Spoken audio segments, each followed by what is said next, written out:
Gumawa rin tayo ng bitcho. Bumili tayo ng kalahating kilo na all-purpose flour. Tapos meron tayong butter, itlog, 2 itlog. Meron pa tayong yes, at saka yung asin.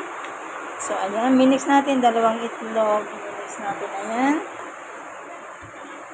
Ayan, tsaka harina. At saka tubig. So, ayan. Minix natin na yan. So, gagawa tayo ng bitcho.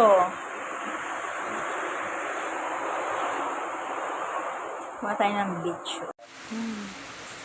So, ito naman yung ginawa kong bitcho. So, madilim, walang kuryente. So, biglang sunog yata ito. Pero hindi naman. Masarap naman siya. Ito ang bitcho na aking ginawa ngayong tag-ulan. So, ang ginawa bitcho. Ayan. Pansamantalang bitcho. So, wala pang asukal. Maya-maya natin lalagyan.